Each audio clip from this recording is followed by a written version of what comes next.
Hello friends. तो आज की क्लास में हम लोग देखेंगे कि प्रकाश का परावर्तन, जो कि हमारे साइंस में फिजिक्स चैप्टर का ये पहला चैप्टर है, प्रकाश का परावर्तन। इसी को देखेंगे। क्वेश्चन है कि प्रकाश क्या है। इससे पहले आप लोग बताएं, तो उससे पहले हम आपसे एक सवाल करते हैं कि क्या हम प्रकाश के माध्यम से किसी वस्तु को देख पाते हैं या अपनी आंख से? किसकी सहायता लेते हैं देखने में? कुछ लोग कहेंगे प्रकाश, कुछ लोग कहेंगे आंख। तो ऐसा नहीं है, बल्कि हमें दोनों चीजों की आवश्यकता होती है। यानी हमारी आंखों को भी जरूरत है और इस प्रकाश को भी जरूरत है, तभी हम देख पाएंगे। वरना एक अंधे व्यक्ति को भी प्रकाश में लाकर कहें कि वो चीज को देखो, वो कहां से देख पाएगा? प्रकाश होते हुए भी नहीं देख पाएगा, है ना। कहा जाए कि आंख से देख सकते हैं, तो अगर एक अंधेरा कमरा हो उसमें जाकर कहें कि किसी वस्तु को देखो, कहां से देख पाएगा? नहीं देख पाएगा। क्यों? क्योंकि वहां पर प्रकाश नहीं है। लेकिन कहा जाता है क्या कि प्रकाश एक ऊर्जा है जिसकी सहायता से हम वस्तु को देखते हैं। तो ये तो फंडा क्लियर हो गया कि हमें दोनों चीजों की आवश्यकता होती है। आइए फिर प्रकाश है क्या? तो प्रकाश वह ऊर्जा है, प्रकाश वह ऊर्जा है जो हमारे दृष्टि संवेदना को जागृत करता है। अब प्रकाश भी इसमें दो तरह के होते हैं। प्रकाश अभी कौन कौन होते हैं? जैसे इसको बांटा जाए तो इसमें दो तरह के प्रकाश होते हैं। पहला है दृश्य प्रकाश, दूसरा में अदृश्य प्रकाश। अब ये क्या है? दृश्य प्रकाश, अदृश्य प्रकाश। प्रकाश तो हमें दिखाई देते हैं। अब ये अदृश्य, दृश्य मतलब साफ साफ पता दिख रहा है, अदृश्य मतलब नहीं दिख रहा। तो क्या है? अब देखिए कि कई सारे प्रकाश ऐसे रेग है, ऐसी किरणें हैं जो हमें दिखाई नहीं देती है, और जो हम अपनी दृश्य प्रकाश के माध्यम से जो हमें दिखाई देता है, इसी की सहायता से हम किसी वस्तु को देख पाते हैं। लेकिन अब प्रकाश कौन नहीं दिखाई? जैसे कि आप अगर एक्सरे कराए होंगे या किसी के साथ अगर गए होंगे, तो आप देखे होंगे कि वो एक ऐसा किरण देता है, दिखाई नहीं देता है, लेकिन उसका छाया नीचे बन जाता है। जैसे हमने यहाँ रखा हुआ है, तो इसका छाया नीचे जो उसका प्लेट होता है उस पर बन जाता है, लेकिन वो हमें किरण नहीं दिखाई देती। तो वो अदृश्य प्रकाश हो गया। क्या हो गया? अदृश्य प्रकाश। ये दृश्य प्रकाश आता है इसमें, जिसकी सहायता से हमें वस्तु दिखाई पड़ती है, जिसकी सहायता से हमें दृश्य प्रकाश को ही पढ़ना है। हमें अभी अदृश्य प्रकाश को नहीं पढ़ना है, अगर आगे मिले तो उसको देखा जाएगा, है ना। लेकिन यहाँ पर ध्यान दीजिए कि प्रकाश दो प्रकार के हैं। दृश्य प्रकाश जिससे जो हमें दिखाई देता है और उसकी सहायता से हम वस्तुओं को देख पाते हैं, और अदृश्य जो हमें दिखाई नहीं देता। जैसे अभी सिंपल साधारण बताएं आपको कि एक्सरे यानी रे किरण। तो जिसकी हम क्या लिख सकते हैं? जिसकी सहायता से वस्तु दिखाई पड़ता है। और बात आता है कि कैसे जानेंगे कि ये दृश्य प्रकाश है? कुछ तो इसकी पैमाना होगी कि यहां से ये रहेगा या वो रहेगा तो दृश्य होगा, और उसके क्रॉस कर दे। जैसे हर चीज का लिमिट होता है कि पैमाना है 3900 स्ट्रॉन्ग से 7800 स्ट्रॉन्ग। ये तरंगदैर्ध्य का पैमाना है। इसके बीच में ही इसके तरंगदैर्ध्य अगर इसके बीच में हो तो क्या होगा? वो प्रकाश दृश्य प्रकाश कहलाएगा। अगर इससे कम हो तो अदृश्य में चला जाएगा, यानी उसके बाद हमें वो प्रकाश दिखाई नहीं पड़ता है। अब बात आती है कि प्रकाश सरल रेखा में गमन करता है। प्रकाश कैसी रेखा में गमन करता है? तो सरल रेखा में गमन करता है। यहां पे लिख सकते हैं प्रकाश सरल रेखा में गमन करता है, जिसे प्रकाश किरण कहते हैं, जिसे प्रकाश किरण कहते हैं। अब इसको हम कैसे देख पाएंगे कि सरल रेखा में है या नहीं है? कैसे देख पाएंगे कि सरल रेखा में है या नहीं है? तो इसके लिए आप एक एक्सपेरिमेंट कर सकते हो घर पे कि बहुत सारे बुक रखना, और इस तरह से बुक को रखना कि एक सीधी लाइन, यानी कुछ इतना जगह छोड़ना कि सीधी लाइन बने, उसमें हॉल टाइप का कुछ इस प्रकार से सजाना बुक को कि उसमें हॉल जैसा लाइन दिखे, और उसे प्रकाश होकर गुजारना। देखना कि अगर प्रकाश जैसे ही गुजारोगे तो इस हॉल से उस हॉल तक वो चला जाएगा। इससे साफ साफ पता चलता है कि प्रकाश कैसा गया? सीधा गया। अगर वो टेढ़ा गया होता तो सोचिए कि वो पार ही नहीं करता। और दूसरा हम देख सकते हैं कि कभी कभी क्या होता है कि जैसे घरों में रोशनदान हो या कोई खिड़की हो, तो उससे जब हमारे घरों में प्रकाश आती है तो हमें एक किरण जैसा दिखता है। वो कैसे कि धूल कण, उसमें धूल कण उड़ते रहते हैं, छोटे छोटे कण उड़ते रहते हैं, तो हमें दिखाई देते हैं कि वहां से कण गुजर रहे हैं, तो वहां से एक सीधी लाइन दिखाई पड़ती है, वहां से भी हम जान सकते हैं कि वो एक रेखा में गुजर रही है, जिसे क्या कहते हैं, प्रकाश किरण। अब बात आती है कि प्रकाश, ये तो इसके गुण हो गए कि प्रकाश वह ऊर्जा है जो हमारे दृष्टि संवेदना को जागृत करता है, ये इसकी खासियत हो गई। अब प्रकाश दो प्रकार के, दृश्य प्रकाश, अदृश्य प्रकाश, जिसके साथ हम वस्तुओं को देख पाते हैं दृश्य। इसका तरंगदैर्घ्य होता है 3900 एंगस्ट्रॉम से 7800 एंगस्ट्रॉम, और प्रकाश सरल रेखा में गमन करता है, जिसे प्रकाश किरण कहते हैं। अदृश्य प्रकाश के बारे में हमें अभी नहीं पढ़ना है, बहुत सारे किरणें हैं इसमें। अब प्रकाश आखिर है क्या? तो कुछ लोग कहते हैं कि प्रकाश एक कण है। क्या है? कण है। अब ये समझिए कि ऐसा होता है कि प्रकाश आ रही है एक निर्वात से होकर, जैसे अंतरिक्ष से होकर प्रकाश हमारे धरती तक आ रही है, तो कोई कण ही है जो आ सकता है, क्योंकि कहा जाता है कि कितना भी भारी कण या हल्का कण हो, निर्वात में वो गमन करता है एक समान से, एक समान गति से चलता है। तो कण के अलावा दूसरा कोई नहीं है जो निर्वात में भी गमन कर सके, तो इसलिए यह कण माना गया है। और एक और तरीका से इसे समझ सकते हैं कि कण में हमारे इलेक्ट्रॉन प्रोटॉन होते हैं, और जब हमारा प्रकाश सौर प्लेट पे पड़ता है तो वहां से करंट यानी कि डीसी उत्पन्न होता है, जिससे हम अपना बैटरी मोबाइल चार्ज करते हैं। तो क्या होता है कि प्रकाश ऊर्जा के माध्यम से वो प्लेट पर पड़ा और वहां से इलेक्ट्रॉन उत्पन्न हुआ और सारे वायर्स के माध्यम से आपका बैटरी चार्ज हो रहा है। तो कहने के जब इलेक्ट्रॉन उससे जनरेट हो रहा है तो वो कण है, क्योंकि कण से ही वो जनरेट हो सकता है। तो इस प्रकार से भी एक प्रकाश एक कण है। लेकिन अब बात कहां फंसी कि जब प्रकाश कण है तो कुछ लोग अब प्रकाश कण है तो सीधी रेखा में गति करेगी, ठीक। अब कुछ लोग आके बोलने लगे कि प्रकाश जो है अगर वस्तु नगण्य हो तो सीधी रेखा में वहां से नहीं गुजरती है, बल्कि किनारे से होके मुड़ जाती है। क्या होती है? किनारे से होके मुड़ जाती है। जैसे हम अगर उदाहरण से समझे तो हमारा अगर पेड़ का पत्ता का इमेज बनता है तो आप गौर करेंगे कि उसमें कुछ डिजाइन होता है।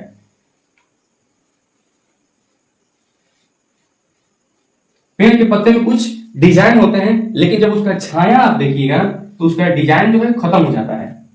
तो अब इसका कारण यह है कि ये तो फिर सीधा नहीं है। बात सही कि किनारे से होकर मुड़ गया है, नगण्य की वजह से ये सब क्या हो गया, मुड़ गया है। तो यहां होने लगा कि ये एक तरंग, अब विरोध होने लगा इसका। तब तरंग कैसे साबित हुआ कि जैसे हमारे आईना ग्लास जो कि चश्मा पहनते हैं तो उससे क्या होता है कि प्रकाश क्रॉस करता है, प्रकाश उससे होके गुजरता है। या कोई आईना ऐसा हो जिसपे लेप ना चढ़ा हो, अगर रखिएगा सामने तो उससे प्रकाश होके गुजर जाएगी, जबकि कण नहीं गुजरेगा। कितना भी छोटा कण हो, सूक्ष्म कण हो, फिर भी आईना से शीशा से होकर नहीं गुजर सकता। तो वो एक प्रवृत्ति तरंग में ही होती है जो माध्यम में चलती है। कोई भी माध्यम हो उससे तरंग होकर चले, दीवार हो, आईना हो, कुछ भी हो तो पार कर रही है, पार कर रही है मतलब कि वो तरंग है। यहां क्या पता चला कि कण है और यहां पता चला कि एक तरंग है। और इसी घटना को यहां पर ये जो देख रहे हैं, इस घटना को कहते हैं विवर्तन। क्या कहते हैं? हमें पढ़ना है प्रकाश का परिवर्तन, लेकिन इसमें ये क्या है घटना? विवर्तन। विवर्तन। इतना बात समझ में आ गया कि प्रकाश के पास कितने गुण हैं? दैत्य, दो, कण भी और तरंग। इसीलिए कहते हैं दैत्य प्रकृति की होती है, दैत्य प्रकृति की होती है, मतलब दो प्रकार की होती है, दो दो प्रकृति अपने अंदर ये रखती है प्रकाश। अब ये विवर्तन, उसके बाद हम देखते हैं कि कुछ चीजें कहीं कहीं एक ही वस्तु कहीं अधिक चमकता है, कहीं कम चमकता है। इसका सीधा सीधा उदाहरण देखें तो एक आप देखे होंगे, क्या बचपन में बहुत सरफ घोर के और ऐसे ऐसे फूका करते हैं, तो जब ऐसे ऐसे फूकते हैं तो उसमें से कुछ बुलबुले निकलते हैं। तो बुलबुलों में देखते हैं कि कहीं तेज चमक है तो कहीं कम चमक है। उसका कारण ये है, ध्यान दीजिएगा यहाँ ये बात अगर इसमें समझ में तो लिख सकते हैं आप इसको। हमें कौन प्रकाश जानना था, इसलिए यहाँ पर लिखा है प्रकाश व ऊर्जा है। प्रकाश व ऊर्जा है जो हमारे दृष्टि संवेदना को जागृत करता है। प्रकाश दो प्रकार के, दृश्य प्रकाश, अदृश्य प्रकाश, जिसके साथ वस्तु दिखाई पड़ता है, जिसका तरंगदैर्घ्य कितना होता है? 3900 से 7800 एंगस्ट्रॉम, जिसके इसके बीच में हो तो वो दृश्य प्रकाश कहलाएगा। प्रकाश रेखा में गमन करता है, जिसे हम प्रकाश किरण कहते हैं। अब इसकी दो प्रकृति, एक कण का और एक तरंग का। ये बात समझ में आ गया। आज जो ये घटना है यहाँ किनारे से होकर मुड़ने की, तो ये हमारा विवर्तन। इसके बाद जो हम चले थे कि जो बुलबुला होता है वो क्या होता है, चलिए, तो वो एक तरंग का ही गुण है। वहां पर भी क्या है, तरंग का ही गुण आता है। वो कैसे,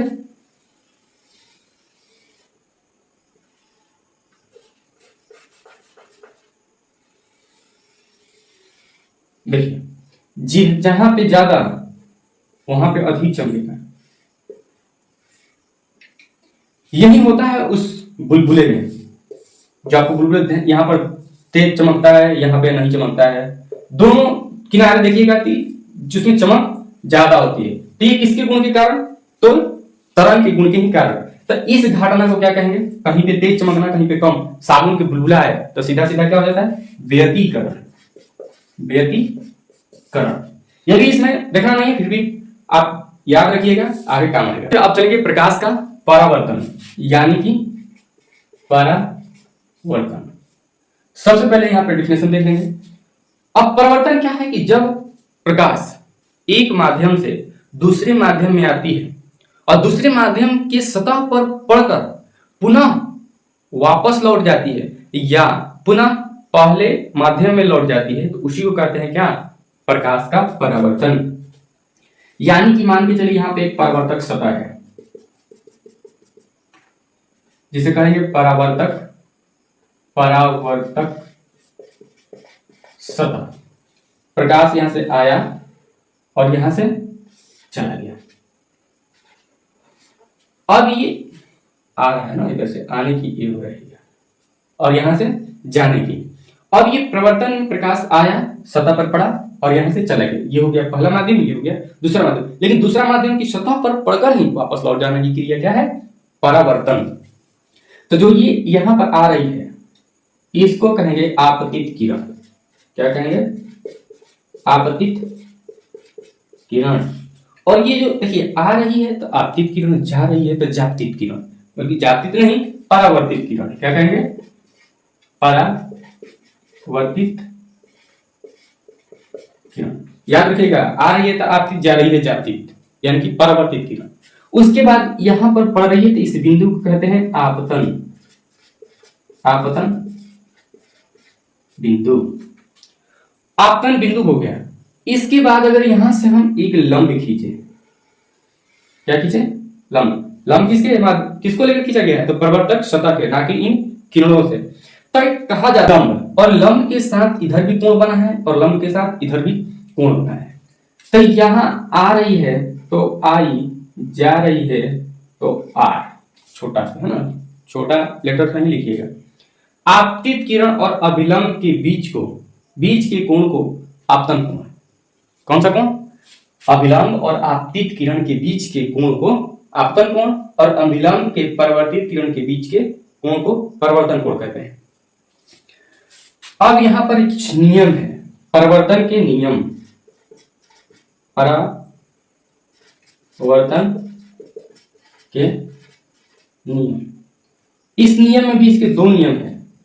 पहला नियम कहता है कि आपतन कोण बराबर परावर्तन कोण, यानी कि आई, कोण आई बराबर कोण आर। याद रखिएगा, अभिलंब और आपतित किरण के बीच को कोण को अपतन कोण, और परावर्तित किरण अभिलंब के बीच के कोण को परावर्तन कोण। और दूसरा नियम कहता है कि आपतित किरण कोमा परावर्तित किरण तथा आपतन बिंदु पर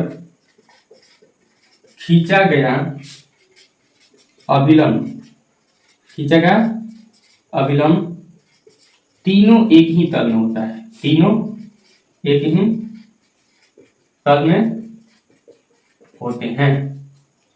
ये हमारा दूसरा नियम, पहला नियम और ये दूसरा नियम। इसको नहीं भूलना है, ये 2 नंबर का क्या होता है, फिक्स होता है। चलिए, तो अब हम देखेंगे कि इसके दर्पण में परिवर्तन कैसे होता है। ये दर्पण, ये दर्पण क्या है? तो दर्पण सिंपल साधारण जो हम अपने घरों में यूज करते हैं चेहरा देखने के लिए। तो उसमें क्या होता है, एक तरफ देखते हैं और दूसरी तरफ देखते हैं आपकी कलई होता है, यानी कि पेंट। ऐसा लगता है कि उस पर पेंट किया हुआ है जिसे हम कलई करना कहते हैं। तो वो होता है हमारा क्या, दर्पण। लेकिन यहाँ पर क्या है, गोलीय दर्पण। गोलीय दर्पण से क्या पता चल रहा है कि वो गोल होगा, दर्पण क्या होगा, तो गोल होगा। तो आइए उसके बारे में देखते हैं कि क्या है। सबसे पहले कह रहा है कि यदि किसी खोखले कांच के गोले से कुछ भाग उसकी किसी एक सतह को, यानी कि वो किसी खोखले कांच का गोला हो और किसी एक सतह, उसके कुछ भाग में एक सतह को कलई किया जाए और दूसरी सतह क्या हो, परावर्तक हो, यानी कि प्रकाश रिफ्लेक्ट करता हो, तो उसी को हम क्या कहेंगे, गोलीय दर्पण। जैसे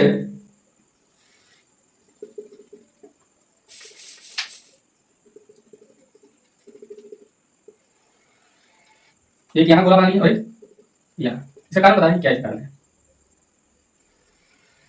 अब देखिए यहाँ पे दो गोला दिखाई दे रहा है, ये देखिए दर्पण है। अब इसमें क्या होता है कि एक अंदर से कलई करेंगे और एक को बाहर से कलई करेंगे। देखते हैं, एक इधर से कलई करेंगे और दूसरे को इधर से। तो इसको कहते हैं उत्तल, इसे कहते हैं उत्तल दर्पण, इसको कहते हैं अवतल दर्पण। अब देखिए इसमें आपको क्या, दोनों में क्या फर्क दिख रहा है। ये है कि ये अंदर की ओर कलई है और ये हमारा बाहर की ओर कलई है। अंदर, इसे याद कैसे रखिएगा कि उत्तल, इसमें कम अक्षर है, क्या है, कम लेटर है। तो कोई भी सरकारी जो कर्मचारी होता है वो क्या करता है कि जो कम लोग होंगे तो उनको बुलाएगा अंदर, और जो ज्यादा लोग होंगे उन्हें भेज देगा बाहर। तो यहाँ पर कम लोग हैं तो इसलिए अंदर बुला लिया, और यहाँ पर ज्यादा लोग हैं इसलिए बाहर भेज दिया। इस तरह से आपसे याद रखिएगा। और यहां से एक होता है इसमें केंद्र, हर एक वृत्ताकार में क्या होता है, केंद्र। अब यहां से जो हमारा ये मिलेगा इसको कहेंगे मुख्य अक्ष, मुख्य अक्ष यानी कि प्रिंसिपल एक्सिस। ये हमारा उत्तल और ये हमारा अवतल। इसमें अब देखेंगे क्या कि यहां पर एक त्रिज्या आर होती है, जिसे हम वक्रता त्रिज्या कह रहे हैं। और ये वक्रता केंद्र क्या है कि जहां पर ये बिंदु है डिनोट कर रहे हैं, उसी को कहते हैं वक्रता केंद्र, जिसे हम सी से डिनोट करते हैं। इधर भी हो जाएगा, ये हमारा क्या है, वक्रता त्रिज्या, और ये हमारा सी वक्रता केंद्र। आप यहां पर लिख सकते हैं कि वक्रता त्रिज्या जिसे आर से डिनोट करते हैं, और वक्रता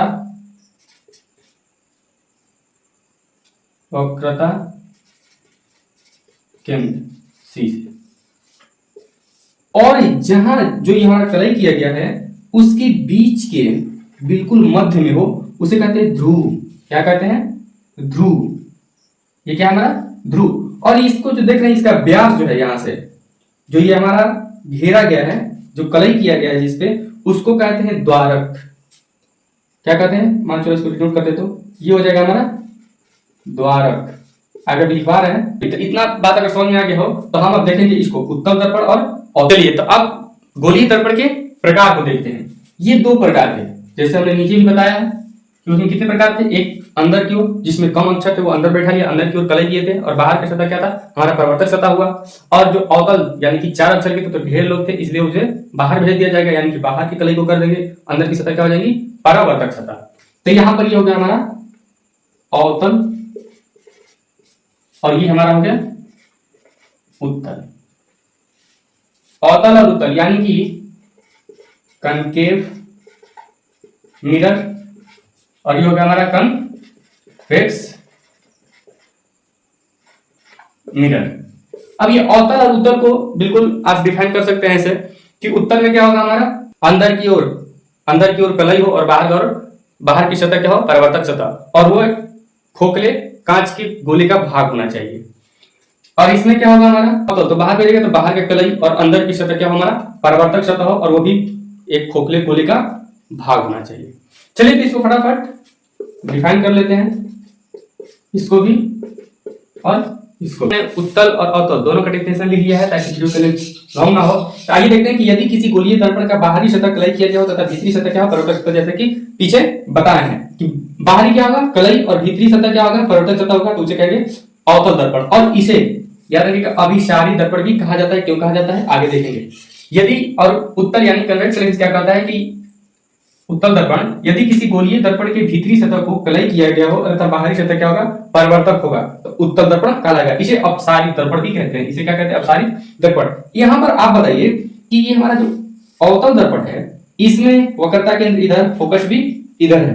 क्या यहां पर जो हमारा उत्तल दर्पण है इधर होगा या इधर होगा? फटाफट। तो आपको बता दें कि इधर नहीं होगा। क्यों? वजह, क्योंकि जो यह गोलीय दर्पण का एक भाग है, क्या है, भाग। और यहां पर आप देखेंगे तो गोलीय दर्पण किधर रहेगा, इस साइड में होगा, यानी कि इस तरह से ये कटा हुआ है। तो केंद्र कहां होगा, इधर होगा। इसमें अगर देखें तो ये हमारा कहां से कटा हुआ है, यहां से कटा हुआ है, तो केंद्र किधर होगा, इधर, यानी कि इधर सी, और ये हमारा फोकस। आगे चल के इसको भी देखेंगे।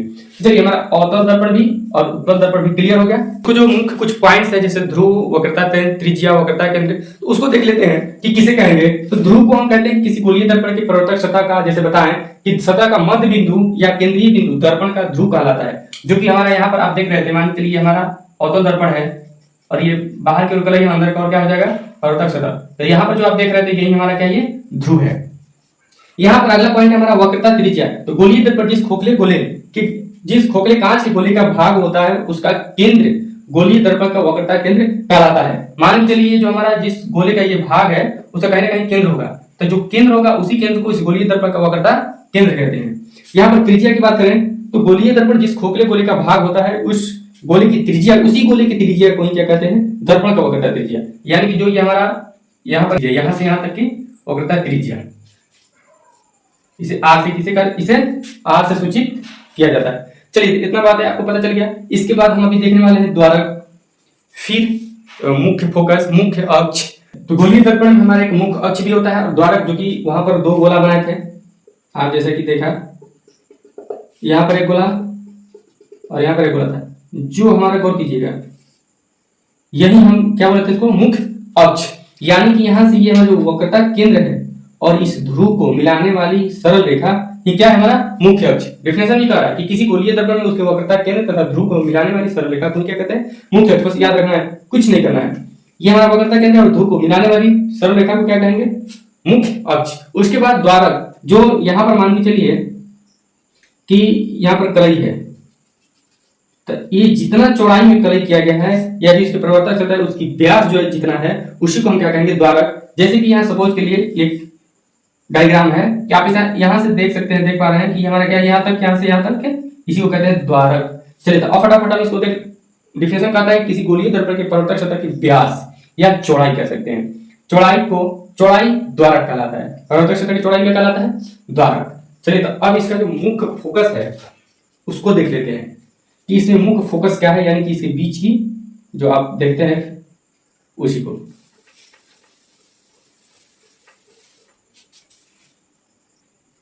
आइए, तो ये एक हमारा जो मुख्य फोकस है ये इंपॉर्टेंट हो जाता है इस गोलीय दर्पण में। ताइए इसे भी देख के खत्म किया जाए।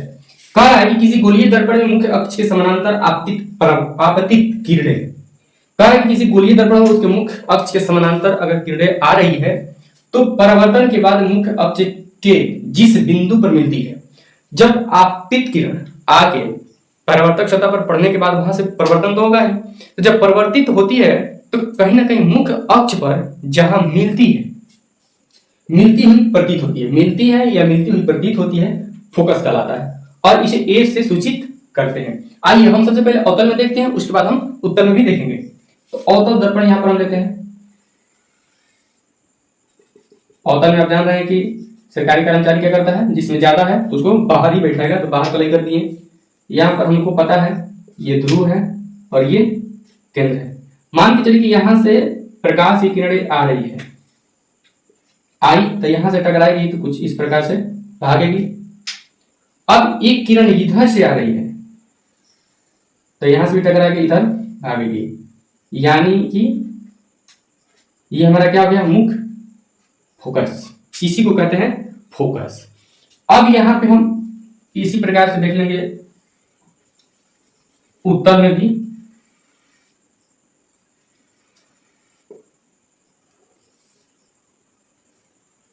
आप जानते हैं कि फोकस और वक्रता केंद्र किधर होगा, इधर,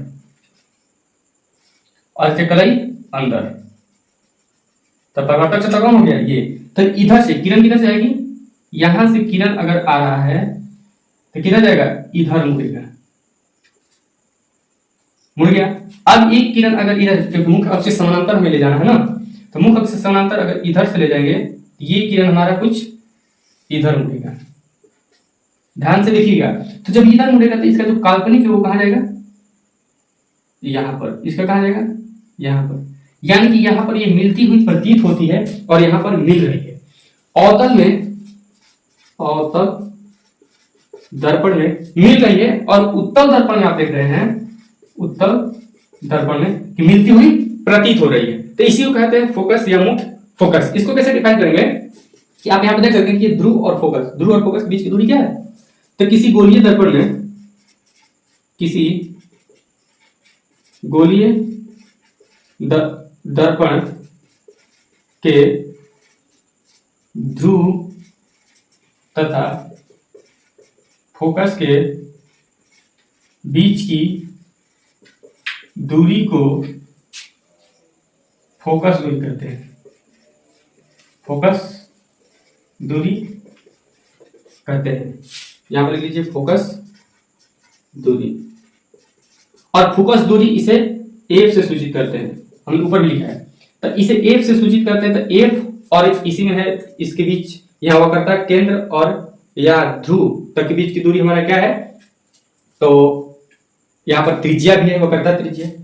तो वक्रता त्रिज्या, वक्रता केंद्र और ध्रुव के बीच की दूरी वक्रता त्रिज्या और एफ, इनके बीच एक गहरा संबंध है जिसे हम चिन्ह परिपाटी में देखेंगे, और दर्पण सूत्र को भी हम चिन्ह परिपाटी में ही देखेंगे। तो इतना बात आप समझ गए, तो इसे जल्दी नोट कर लीजिए। परिपाटी, चिन्ह परिपाटी बहुत जरूरी है, क्योंकि बिना चिन्ह परिपाटी के हम कोई भी न्यूमेरिकल सोल्व नहीं कर सकते हैं, क्योंकि हमें उसकी चिन्ह के बारे में ही नहीं पता कि क्या ऋणात्मक और कौन होगा धनात्मक, तो कैसे सोल्व कर पाएंगे। इसलिए उसके लिए जानना बहुत जरूरी होता है। आइए सिंपल वे में जानते हैं कि क्या है चिन्ह परिपाटी। चिन्ह परिपाटी कोई बड़ा चीज नहीं है, बस केवल चिन्हों को समझना है कि कहां से ऋणात्मक और कहां से धनात्मक। चिन्ह कितने हैं, दो ही, एक माइनस और एक प्लस। चलिए आइए देखते हैं। सबसे पहले हम आपको कुछ बताना चाहेंगे कि आप लोग चतुर्थांश के बारे में सुने हैं, बस तो ध्यान देना। अब यहाँ पे हमारी एक्स एक्सिस होता है और ये हमारा वाई एक्सिस। हमें पता है कि इधर का जितना भी हो वो पॉजिटिव, इधर का जितना हो वो होता है नेगेटिव, और ऊपर में जो हो वो होता है पॉजिटिव, और जो नीचे में रहता है वो होता है नेगेटिव। बस यही चीज है चिन्ह परिपाटी, लेकिन इससे थोड़ा डिफरेंस है, बस थोड़ा सा है, माइनर। आइए देखते हैं कि हमारे दर्पण में क्या है चिन्ह परिपाटी। ये हमारा एक दर्पण हो गया, हमने ऊपर से क्लियर कर लिया। बताइए ये कौन सा दर्पण है, तो ये बाहर की ओर बैठा है। तो सरकारी कर्मचारी हमेशा याद रखिएगा कि ज्यादा लोगों को बाहर बैठा देता है, मतलब कि 4 अक्षर वाला। ज्यादा अक्षर कम अक्षर क्या है, उत्तल और अवतल में ज्यादा अक्षर कौन है, तो 4। ये हमारा कौन सा दर्पण हो गया, अवतल दर्पण। ये हमारा, चलिए ये हमारा हो गया मुख्य अक्ष। इसको हम नोट कर लेते हैं, हमारा ध्रुव है, यहाँ पर हमारा फोकस और यहाँ पर हमारा वक्रता केंद्र। अब हमने बताया कि उधर जो जाता है वो पॉजिटिव, तो जैसे ही ये जाएगा तो ये होगा हमारा क्या, पॉजिटिव। अब एक बात को ध्यान रखना कि किरण की दिशा, यानी कि किरण की दिशा में अगर हमें कोई दूरी ज्ञात हो तभी हम उसको पॉजिटिव कहेंगे, और किरण की दिशा इधर से हो तो हम उसको पॉजिटिव, या इधर से हो तो उधर पॉजिटिव। यानी कि जिधर किरण की दिशा है उस दिशा में अगर दूरी को माप रहे हैं तो पॉजिटिव कहेंगे, और उसके जस्ट विपरीत जाएंगे। जैसे यहाँ पर भी विपरीत है ना, इधर जा रहे हैं तो पॉजिटिव, इधर आ रहे हैं तो नेगेटिव। तब इसमें एक सीमा रेखा है यहाँ पर मूल बिंदु का शून्य का, लेकिन इसमें कोई सीमा रेखा आपको नहीं है, बस दिशा देखना है। इसमें तो सीमा है ना, इधर पॉजिटिव, यहाँ से यहाँ तक नेगेटिव, लेकिन इसमें यहाँ ऐसा नहीं है कि यहाँ से पॉजिटिव और यहाँ से नेगेटिव, ऐसा कुछ भी नहीं। बस हमें देखना है कि अगर किरण की दिशा में कोई दूरी दिखा रहा है तो हम उसको पॉजिटिव कहेंगे। अगर उस किरण की विपरीत दिशा में दिखाने लगे, क्या दिखाने लगे, विपरीत दिशा में, तो हम उसको कहेंगे नेगेटिव। अगर किरण की दिशा में हो तो पॉजिटिव और उसके विपरीत दिशा में जाने लगे तो नेगेटिव। अब जैसे ऊपर में पॉजिटिव नीचे में नेगेटिव, इसके लिए भी सीमा रेखा है बीच में, तो उसके लिए भी हमारा यहाँ मुख्य अक्ष सीमा रेखा का काम करता है। इसके ऊपर जाएगा तो पॉजिटिव और नीचे जाएगा तो नेगेटिव। ऊपर गया तो मुख्य अक्ष के ऊपर अगर कोई ऊंचाई माप रहे हैं आप, अब ऊपर क्या होगा, ऊंचाई होगा ना, तो ऊंचाई अगर माप रहे हैं वस्तु हो या प्रतिबिंब हो किसी व्यक्ति का भी, तो पॉजिटिव, और इस मुख्य अक्ष के नीचे माप रहे हैं तो हो जाएगा हमारा नेगेटिव। और याद रखिएगा कि किरण की दिशा में कोई भी दूरी पॉजिटिव, और उस किरण की दिशा के विपरीत दिशा में जब आएंगे तो हो जाएगा हमारा नेगेटिव। अब आइए, अब चाहे तो आप यहाँ लिख दिया गया है, आप यहाँ से भी नोट कर सकते हैं कि गोलीय दर्पण में सभी दूरियों को उसके ध्रुव से ही मापते हैं, और कहीं से भी मापेंगे तो हम उसके ध्रुव से ही लेके मापते हैं। अपना कोई भी अगर पैमाना देगा तो ये ध्रुव से ही देगा। चलिए अगला पॉइंट है हमारा, आपतित किरण की दिशा में मापी गई दूरी धनात्मक, जबकि उसकी आपतित किरण क्या जो आ रही है तो धनात्मक, जबकि उसकी विपरीत दिशा में मापी गई दूरी क्या होगी, ऋणात्मक। यानी कि जो हमारा आपतित किरण है, किरण जो आ रही है उसकी दिशा में धनात्मक जा रही है तो उसके विपरीत दिशा में जा रही है तो ऋणात्मक। अगला पॉइंट, मुख अक्ष के ऊपर मापा गया ऊंचाई धनात्मक, जैसे यहाँ पर बताया। उसके बाद नीचे की ओर मापा गया ऊंचाई ऋणात्मक लिया जाता है। आप चाहे तो आप इसे नोट कर सकते हैं, ये केवल एक समझाने के लिए था, आप इसे नोट नहीं भी कर सकते हैं। बाकी ये इतना नोट कर लीजिए, उसके बाद हम लोग आगे देखते हैं चिन्ह पार्टी में और क्या क्या फॉर्मूलाएं बनते हैं। चलिए आइए, तो सबसे पहले जानते हैं संबंध। एक पिछले क्लासों में हमने बताया कि फोकस दूरी और गोलीय दर्पण की वक्रता जो त्रिज्या है उसके बीच एक गहरा संबंध है, उसके बारे में हम लोग देखते हैं। तो सबसे पहले गोलीय दर्पण के वक्रता त्रिज्या तथा फोकस दूरी में संबंध क्या है, आइए देखते हैं। तो F बराबर R/2, यही हमारा क्या है उसका संबंध। यानी कि फोकस जो है, फोकस जो दूरी है वक्रता त्रिज्या की आधी है। फोकस दूरी क्या है, वक्रता त्रिज्या की आधी है। आधी कहने का मतलब अगर हम कहें तो बीचों बीच है। जैसे समझे यहाँ पर ये हमारा एक दर्पण है और ये हमारा मुख्य अक्ष, तो यहाँ ये ध्रुव और यहाँ हमारा वक्रता केंद्र देते हैं, वक्रता केंद्र। और हमें पता है कि केंद्र और ध्रुव के बीच की दूरी ही क्या है, वक्रता त्रिज्या। क्यों? क्योंकि किसी गोलीय यानी कि जो कांच का खोखले गोला होता है उसकी त्रिज्या को ही गोलीय दर्पण का वक्रता त्रिज्या कहते हैं। तो यही तो होता है हमारा, केंद्र से लेके यहाँ तक होता है, यही दर्पण है। तो यहाँ और यहाँ के बीच की दूरी हमारा क्या है, वक्रता त्रिज्या। तो इसके बीच में तो हम देते हैं फोकस। अब कैसे पता चला? क्योंकि फॉर्मूला का F बराबर R/2, यानी यहाँ तक के बीच की दूरी आधा है फोकस के लिए। यानी कि अगर R कहें तो R बराबर क्या होगा, देखिए यहाँ भाग में है तो इधर आ जाएगा गुना में 2F, जो वक्रता त्रिज्या और ऐसा F जो है यहाँ से अगर फोकस दूरी करें तो 2F यानी दोगुना के लिए बराबर है वक्रता त्रिज्या। यानी वक्रता त्रिज्या एगो तो फोकस दूरी दो रहेगा, तब जाके क्या होगा, आपस में ये दोनों बराबर होंगे। यानी मान चलिए इसका वैल्यू 1 और 1, तब जाके वक्रता त्रिज्या 2 के बराबर होगा। क्योंकि पहले से वक्रता त्रिज्या हमारा क्या है, 2 है। अगर एक फोकस है तो ऐसे ऐसे एक और फोकस आएगा, यानी एक और आएगा, तो 2 फोकस के बराबर होगा हमारा ये वक्रता त्रिज्या के। यहाँ वैल्यू कुछ भी हो सकता है। तो ये हमारे 2 फॉर्मूले बनते हैं और इसी पे बहुत सारे न्यूमेरिकल आपको मिल जाएंगे वहां सॉल्व करने के लिए। चलिए, तो इतना हो गया, तो आप इसे भी नोट कर सकते हैं। आप यहाँ पे लिख लीजिए कि जहां F क्या है, फोकस दूरी, और R क्या है, वक्रता त्रिज्या। चलिए अब देखते हैं, अब हमारा क्या बचा है, एक दर्पण सूत्र और आवर्धन, 2 चीज बचा हुआ है। तो सबसे पहले हम देखेंगे दर्पण सूत्र। दर्पण सूत्र, अब ये दर्पण सूत्र क्या होता है, बड़ा सिंपल, 1/F बराबर 1/में U प्लस 1/में V, यही हमारा क्या है दर्पण सूत्र। A बराबर फोकस दूरी, U बराबर वस्तु और V बराबर प्रतिबिंब। यानी A बराबर वस्तु की दूरी, U बराबर F बराबर फोकस दूरी, U बराबर वस्तु की दूरी और V बराबर प्रतिबिंब की दूरी। और इसी पे हमारा क्या बन जाएगा, जो भी न्यूमेरिकल आएंगे बन जाएगा। इतना नहीं है, करते हैं F बराबर फोकस दूरी, U बराबर वस्तु की दूरी, V बराबर प्रतिबिंब की दूरी। चलिए इसे फटाफट नोट कर लीजिए। आवर्धन, अब ये आवर्धन क्या है, तो ये ऊंचाई की बात करता है, यानी कि वस्तु की ऊंचाई और प्रतिबिंब की ऊंचाई के बीच संबंध को दिखाता है। इसे आवर्धन को एम से सूचित करते हैं। तब इसे क्या कहेंगे कि गोलीय दर्पण में या किसी गोलीय दर्पण में वस्तु के प्रतिबिंब की ऊंचाई, प्रतिबिंब की ऊंचाई तथा वस्तु की ऊंचाई का अनुपात आवर्धन कहलाता है। आवर्धन कहलाता है। इसे एम से सूचित करते हैं, इसे एम से सूचित करते हैं। अब हमारा यहाँ आवर्धन बराबर क्या हो जाएगा, आवर्धन बराबर प्रतिबिंब की ऊंचाई, प्रतिबिंब की ऊंचाई बटा में वस्तु की ऊंचाई। ये हमारा क्या बन गया, एक फॉर्मूला। आप चाहे तो इसे भी नोट कर सकते हैं। प्रतिबिंब कैसे बनते हैं, यानी कि हमारा इमेज किस तरह से बनता है। इमेज क्या, जो हम दर्पण में अपना चेहरा देखते हैं, दाढ़ी बनाते हैं या जो भी काम करते हैं, तो उसमें इमेज किस तरह से बनता है, क्या प्रक्रिया होती है, वो उसमें क्या घटनाएं घटती है, उसको देखेंगे कि कहाँ से क्या होता है। तो हमारे पास इमेज बनने के लिए कितने मिरर है, तो 2, एक उत्तल और दूसरा अवतल। तो दोनों में एक एक करके देखेंगे। तो चलिए, उसके लिए कुछ बेसिक सा रूल है जिसको आप फॉलो करके बहुत ही आसानी से किसी भी दर्पण में आप कोई भी कहीं भी स्थान पे रखकर वस्तु को उसका प्रतिबिंब बना सकते हैं। तो आइए हम देखेंगे उस नियम को। क्या है नियम? एक समझिए कि ट्रिक सा है, आपको टेंशन लेना ही नहीं है, बहुत अधिक गहराई में सोचना ही नहीं है, केवल आप उसको फॉलो करिए, आपका प्रतिबिंब खुद ब खुद बन जाएगा। कुछ समझना ही नहीं है उसमें कि कहां से कैसे करें, कैसे खुद ब खुद आपका हाथ वैसा वैसा चला जाएगा, ऐसा ट्रिक है। तो आइए देखते हैं किस तरह से बनाएंगे। तो सबसे पहला जो हमारा रूल है, वो पहला रूल क्या कहता है कि किसी दर्पण में, मान के लिए हमारा सबसे पहले अवतल दर्पण लेते हैं। अवतल दर्पण किधर से कलई? तो बाहर के, क्यों? क्योंकि ज्यादा अक्षर है तो इस सबके बाहर होंगे। उसके बाद इसमें एक हमारा होता है मुख अक्ष, प्रिंसिपल एक्सिस, उसके बाद ध्रुव, और यहाँ पर हमारा वक्रता केंद्र, और यहाँ पर बीच में आता है फोकस। अब कहता है क्या है रूल कि जब कोई आपतित प्रकाश की किरण, यदि मुख्य अक्ष के समानांतर हो, अगर कोई किरण गुजर रही है और वो मुख्य अक्ष के समानांतर से गुजर रही है, तो जो परावर्तन होगा वो किधर होगा?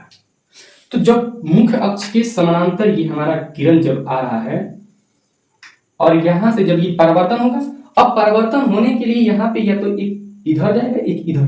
तो इधर नहीं जाएगा, क्यों नहीं जाएगा जरा समझिएगा कि जो परावर्तक सतह है ये क्या कर रहा है, इसे बटोर रहा है। क्या कर रहा है? ये बटोर रहा है, यानी कि इधर गिरा रहा है ना। तो जब इधर गिरा रहा है तो ये मुख्य फोकस से होकर गुजरेगा। कहां से होकर गुजरेगा? ये रूल है जो कि आपको याद रखना है। या इधर से भी जाए, मुख्य अक्ष के समानांतर से गुजरे, तो हमारा परावर्तन के बाद ये फोकस से होकर जाएगा। इसमें कोई दिक्कत? आइए अब हम उत्तल दर्पण में देखते हैं। उत्तल दर्पण में किधर से कलई? अंदर से, क्योंकि इसमें कम अक्षर का है तो क्या बैठेगा? अंदर। इसमें भी एक मुख्य एक्सिस होता है, सॉरी प्रिंसिपल एक्सिस यानी मुख्य अक्ष, और ये हमारा क्या है? ये ध्रुव, और यहाँ पर फोकस, और ये हमारा वक्रता केंद्र। अवतल में परावर्तक सतह की ओर, और उत्तल में जिधर कलई है उधर हमारा फोकस वगैरह होता है। वजह क्योंकि वक्रता केंद्र किधर होगा? जिस गोले का ये भाग है उसी के केंद्र को वक्रता केंद्र कहते हैं, तो इस गोले का भाग है ना, इस वजह से। अब इसमें क्या होगा कि प्रकाश कभी भी आएगा परावर्तक सतह पर आएगा, ना कि कलई की तरफ से हम देखेंगे। तो प्रकाश इधर से आया समांतर, यानी मुख्य अक्ष के समांतर जब प्रकाश आया, तो यहां से ये क्या होगा कि देखिए इधर में ये इस तरह से घूम रहा है, तो यानी प्रकाश इधर आ जाएगा। अब ये जो हो रहा है इधर फैल रहा है, यानी इधर ऐसे जा रहा है। किधर जा रहा है? ऐसे, ना कि ऐसे बटोर रहा है। तो यहां से जो हमारा है कुछ इस प्रकार से किरण इधर परिवर्तित हुआ है। किधर होगा? इधर। और इसका जो ये हमारा यहां मिलती हुई फोकस पर प्रतीत होगा। क्या होगा? प्रतीत होगा। नीचे से भी अगर जाएगा मुख्य अक्ष के समानांतर, तो यहां से ये इधर परिवर्तित होगा और यहाँ पर मिलती हुई प्रतीत होगा। इसको हमने पीछे भी देख लिया है। यहाँ पर अब रूल भी कहता है कि यदि किसी गोलीय दर्पण में आपतित किरण मुख्य अक्ष के समानांतर हो, तो परावर्तित किरण दर्पण के फोकस से होकर गुजरती है, यानी कि दर्पण को डॉट डॉट से दिखाते हैं। चलिए, तो ये पहला रूल था। अब हम चलेंगे दूसरे रूल पे कि दूसरा रूल हमारा क्या कहता है। सेम इसके विपरीत है। क्या है? विपरीत कहने का मतलब जैसे ये कि समानांतर से होकर फोकस से गुजर रहा है। अब उसमें क्या होगा कि अगर फोकस से होकर गुजरे तो परावर्तन के बाद समांतर होगा। हमने बताया कि दूसरा रूल उसकी ठीक अपोजिट है, उसको देख लेते हैं। हम सबसे पहले देखेंगे अवतल दर्पण में, और उसके बाद देखेंगे उत्तल दर्पण में भी। ये हमारा मुख्य अक्ष, ध्रुव, वक्रता केंद्र, और ये हमारा फोकस, और ये हमारा वक्रता केंद्र। चलिए साथ में देखते हैं दोनों को। तो ये हो गया हमारा और उत्तल, ये हो गया ध्रुव, ये हो गया फोकस, और ये हो गया केंद्र। अब देखिए, अब इसमें कहता है क्या कि जब प्रकाश की किरण, आपतित किरण फोकस से होकर गुजरे, यानी कि कुछ इस तरह से होकर गुजरेगा, तो जब ये फोकस से होकर गुजरेगा तो परावर्तन के बाद समांतर हो जाएगा। परावर्तन के बाद क्या हो जाएगा? समांतर हो जाएगा। वहां पर भी अगर प्रकाश किरण फोकस की ओर आए, फोकस होकर गुजरे, तो परावर्तन के बाद कहां चलेगा? मुख्य अक्ष के समांतर। ये आपका दूसरा रूल है। बेसिक्स है, आप इसे नोट करके रखेंगे, याद करके रखेंगे। और दो तीन रूल है, उसके बाद हमारा प्रतिबिंब बनाना स्टार्ट हो जाएगा। बड़ा अजीब सा, अलग सा है। तीसरा रूल क्या कहता है कि यदि प्रकाश की किरण, जब प्रकाश की किरण अभी तक हमने फोकस से गुजारा है, लेकिन अब गुजारेंगे वक्रता केंद्र से, अवतल में भी और उत्तल में भी। ये हमारा ध्रुव, ये हमारा फोकस, और ये हमारा वक्रता केंद्र। फोकस से गुजर गया, अब वक्रता केंद्र। जैसे ही वक्रता केंद्र से अगर प्रकाश की किरण आपतित होती है, जब प्रकाश की किरण वक्रता केंद्र से होकर आपतित होती है, तब परावर्तन के बाद उसी पथ पर वापस भी लौट जाती है। परिवर्तन के बाद उसी पथ पे वापस भी लौट जाती है। उसी प्रकार से उत्तल में भी क्या होगा कि जब प्रकाश की किरणें वक्रता केंद्र से होकर जब गुजरे,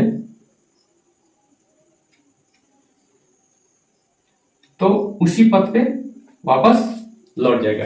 ये हमारा तीसरा रूल। पहला रूल क्या था कि जब प्रकाश की किरण समांतर मुख्य अक्ष के समांतर आएगी तो फोकस से होकर गुजरेगी। दूसरा रूल कि जब प्रकाश की किरण फोकस से होकर गुजरेगी तो परिवर्तन के बाद मुख्य अक्ष के समानांतर हो जाती है। उसके बाद तीसरा रूल ये आया कि जब प्रकाश की किरणें वक्रता केंद्र से होकर गुजरेगी तो परिवर्तन के बाद उसी पथ पर वापस लौट जाएगी। या और आखिरी रूल है वो क्या कहता है कि जब कोई दर्पण में प्रकाश की किरण यानी आपतित किरण अगर ध्रुव से, ये हमारा फोकस, ये हमारा केंद्र, ध्रुव के होकर गुजरती है तो मुख्य अक्ष के साथ उसी कोण, उस यानी कि सेम बराबर कोण के साथ वो वापस लौटती है। जैसे हमारा परिवर्तन के नियम में क्या था कि आपतन कोण इज इक्वल टू परावर्तन कोण, यानी कि किरण इधर से आती है और वही सेम कोण अभिलंब के साथ जो कोण बनाती है उसी कोण के साथ परिवर्तन भी हो जाती है। तो उसी प्रकार से जैसे यहां से किरण ध्रुव पर आया और ध्रुव के साथ ये मान के चलिए आई कोण बनाया, तो आई उसके बाद यहीं से सेम कोण बनाते हुए वापस भी लौट जाएगा। जैसे कि आर था हमारा अपवर्तन, यानी कि अपवर्तन कोण बराबर परिवर्तन कोण था। उसी प्रकार से हमारा उत्तल में भी हो जाएगा, यहां से आएगा और ध्रुव से होकर गुजर जाएगा। ये हमारा क्या है, ध्रुव, ये फोकस और ये हमारा केंद्र, यहाँ पर आई और यहाँ पर आर। तो इसमें कुछ नहीं है, चारों हमने देख लिया। फिर से रिपीट कर रहे हैं, आप सुन लीजिए एक बार। पहला क्या था कि जब प्रकाश की किरणें समानांतर आती है मुख्य अक्ष के तो परिवर्तन के बाद फोकस से गुजरती है। दूसरा ये था कि जब प्रकाश की किरणें फोकस से गुजरती है तो परिवर्तन के बाद मुख्य अक्ष समानांतर जाती है। तीसरा कि जब प्रकाश की किरणें वक्रता केंद्र से होकर आती है तो परिवर्तन के बाद उसी पथ पर लौट जाती है। चौथा ये रहा जब प्रकाश की किरणें ध्रुव से होकर जाती है तो परिवर्तन के बाद समान कोण के मुख्य अक्ष के साथ समान कोण बना के वापस लौट जाती है, हो जाती है। यहाँ पर लिखा भी गया, आप देख सकते हैं, किसी गोलीय दर्पण के ध्रुव पर आपतित प्रकाश की किरणें परिवर्तन पर मुख्य अक्ष के साथ समान कोण आंतरित करती है। चलिए एक अब ये तो रूल है कि कैसे हमें क्या करना है, जब प्रकाश की किरणें कहाँ से आती है तो परिवर्तन के बाद कहाँ जाती है। लेकिन अब बात आती है कि जब हम वस्तु रखेंगे तो किस तरह से उसका इमेज बनाएंगे। ये सब तो नियमों को फॉलो करना ही है, लेकिन हम उसमें क्या करेंगे कि वो हमारा इमेज बनेगा। चलिए छोटा सा उसके लिए ट्रिक है, उसे चुपके से याद कर लीजिएगा। नहीं वो ट्रिक है, अगर इसको आप याद रखते हैं तो किसी भी वस्तु का आप इमेज फटाफट कहीं भी खींच लेंगे।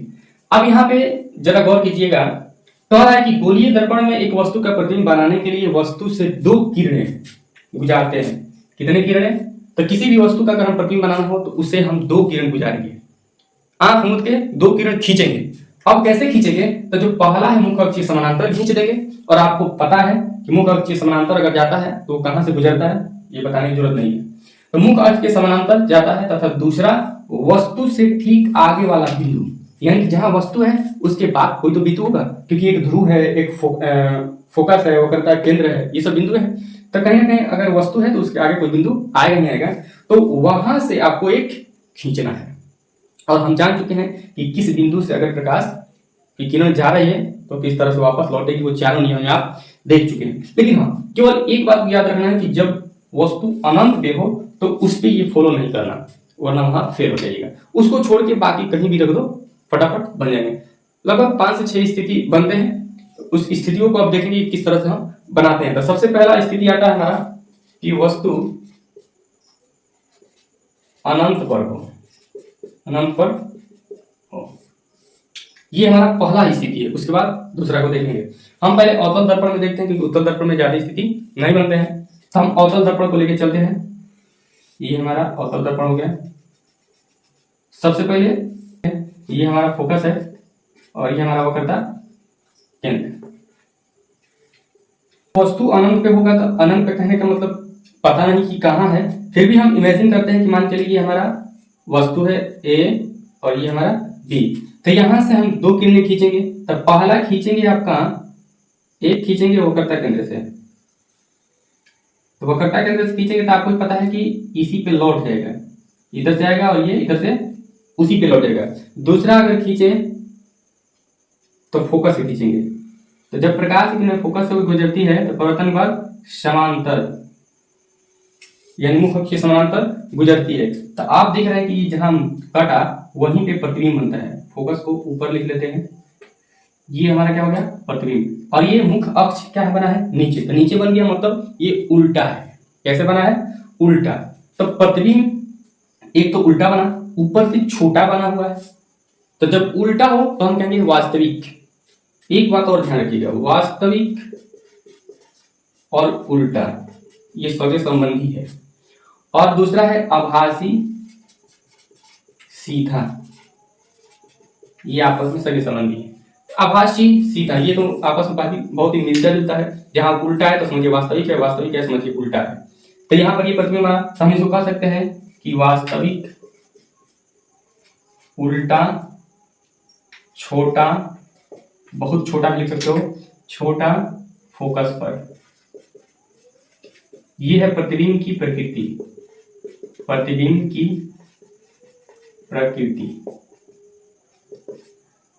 बहुत छोटा है ना, हमें पता नहीं कितना बड़ा है, प्रतिबिंब देख रहे हो इतना छोटा है। तो ये पहला इसी तरह हमारा वस्तु अनंत पर हो। अब हम वस्तु अनंत से आगे चलेंगे, यानी अनंत और वक्रता केंद्र के बीच में लेके चलते हैं। तो इसको थोड़ा साफ करते हैं। अब बीच में हो तो क्या होगा आइए देखते हैं। फ्रेश, ये हमारा मुख्य अक्ष है, ध्रुव ये हमारा फोकस और ये हमारा वक्रता केंद्र, और यहां पर मान चलिए हमारा वस्तु है ए बी। अब हमें पता है कि पहला किरण हमें क्या करना है, मुख्य अक्ष के समानांतर खींचना है। खींचिए, मुख्य अक्ष के समानांतर जैसे आप खींचेंगे तो आपको पता है कि वो फोकस होके गुजरेगा। दूसरा किरण अगला बिंदु से, वस्तु से ठीक बाद वाले बिंदु से खींचना है।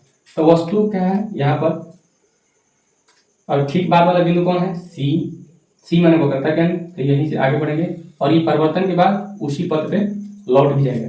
देखिए प्रतिबिंब कहाँ बना यहाँ पर, यानी उल्टा हो गया ए डैश बी डैश। तो प्रतिबिंब देखिए जरा देखिएगा कि प्रतिबिंब छोटा भी बना है और उल्टा है, मतलब वास्तविक है। इसकी प्रकृति क्या होगी, प्रकृति वास्तविक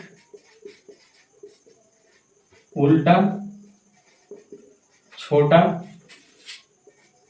अनंत पर हो तो बहुत छोटा लिखना है ना, जब वस्तु अनंत हो तो बहुत छोटा लिखना वहां पर। यहां पर केवल छोटा तथा सी लिख सकते हो, सी और एफ के बीच, सी में वक्रता केंद्र, एफ और फोकस इसके बीच में। अब थोड़ा सा वस्तु को आगे करते हैं, यानी वस्तु को कहां चलते हैं वक्रता केंद्र पर।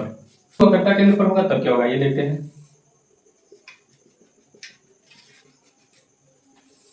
ये हमारा मुख्य अक्ष, ये फोकस और ये वक्रता केंद्र, और यहीं पे हमारा क्या है वस्तु है ए बी, ये वस्तु है। तो हमारा पहला काम है दो किरण गुजारना, एक मुख्य अक्ष के समानांतर और दूसरा अगला पॉइंट से। तो पहला किरण गुजारेंगे मुख्य अक्ष के समानांतर, ये फोकस से होकर थोड़ा टेढ़ा हो गया, ये फोकस से गुजर जाएगा। उसके बाद फोकस से होकर गुजर जाएगा। उसके बाद हमारा अगला काम क्या है कि अगला पॉइंट यानी कि जहां वस्तु हो उसके अगले बिंदु से होकर गुजरना। तो यहाँ हमारा अगला बिंदु कौन सा हो जाता है फोकस। तो जब फोकस होकर गुजारेंगे तो हमको पता है कि मुख्य अक्ष के समानांतर किरण हो जाती है। तो मुख्य अक्ष के समानांतर ये रहा यहाँ पर, तो ये हो गया हमारा प्रतिबिंब, और ये हमारा ए डैश और ये हो गया बी डैश। अब इसमें आपको क्या दिख रहा है कि प्रतिबिंब जो है सेम बन रहा है, उल्टा बन रहा है, वास्तविक बन रहा है मतलब, और बराबर बन रहा है। क्या बन रहा है बराबर, और वक्रता केंद्र पर ही।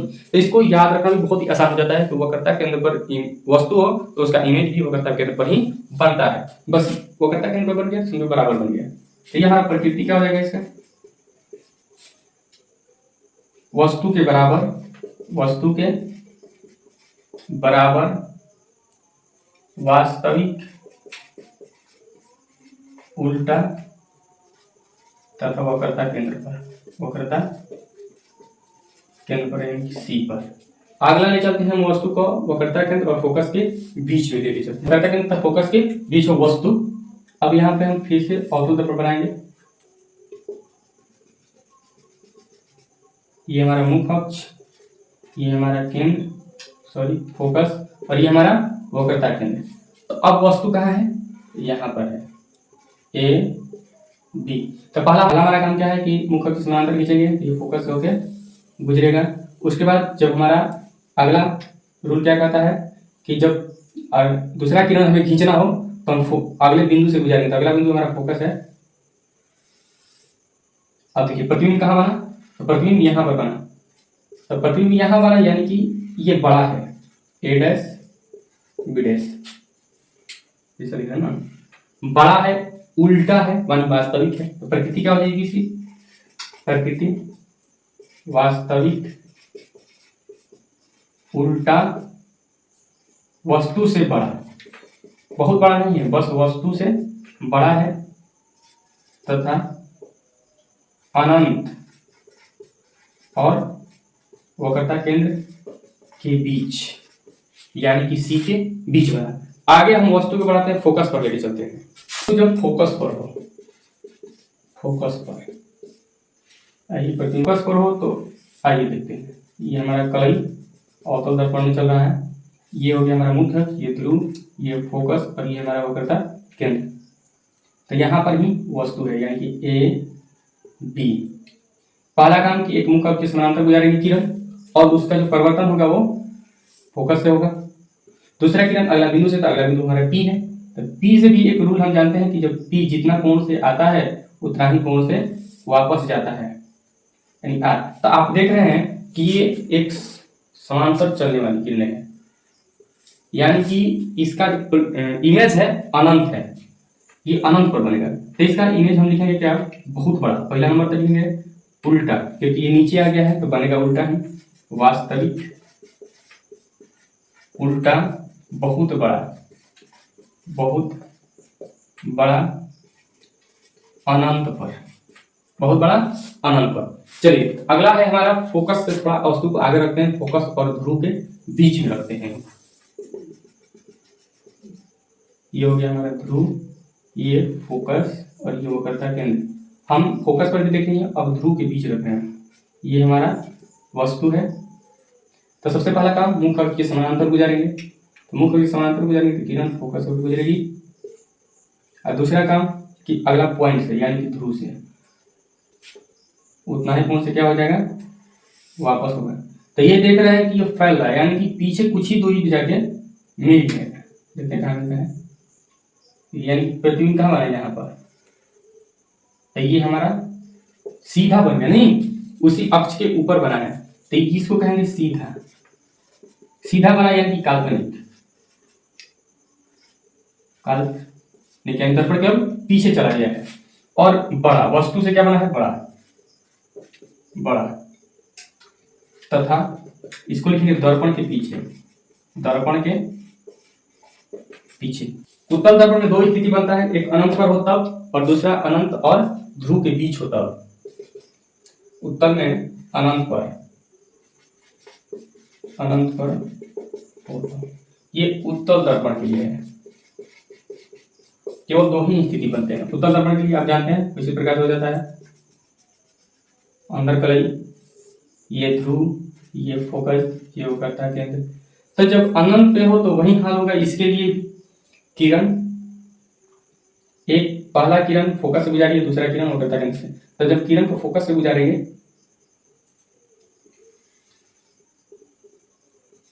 तो ये परिवर्तन के बाद क्या हो जाएगा? मुख्य अक्ष के समांतर। और दूसरा किरण हमारा वक्रता केंद्र।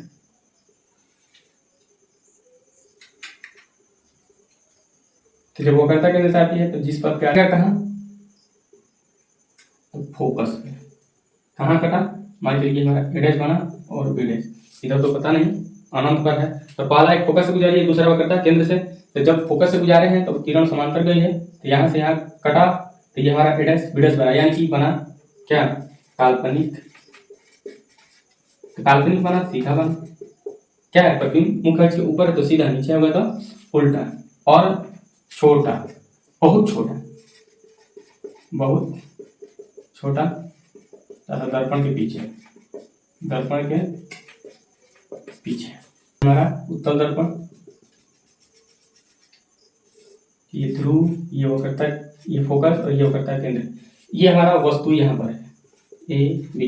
पहला काम, ये पहला हमारा क्या जाएगा, फोकस से होकर गुजरेगा, तो फोकस के लिए अवस्था के इधर गुजर जाएगा तो फोकस होके यहाँ पर। दूसरा किरण ध्रुव से गुजारेंगे, तो ध्रुव से और उसी कोण के साथ ये वापस लौटेगा। कहाँ गया, यहाँ पर, यानी कि यह भी सीधा। तो हमें क्या देखा कि उल्टा में हमेशा आभासी प्रतिबिंब, उत्तल दर्पण में हमेशा आभासी प्रतिबिंब बन रहा है। तो प्रकृति क्या होगा, काल्पनिक, सीधा, वस्तु से छोटा, वस्तु से छोटा, और बना क्या है, P यानी ध्रुव और F के बीच। आप इस तरह से बड़े आसानी से प्रतिबिंब को बना सकते हैं। अब बात रहा उत्तल और अवतल दर्पण की उपयोग, तो उसका आप शॉर्ट्स में देख सकते हैं, शॉर्ट्स के माध्यम से डाल दिए जाएंगे, अपलोड कर दिए जाएंगे वीडियो को। चलिए तो हम लोग मिलेंगे अगले क्लास में।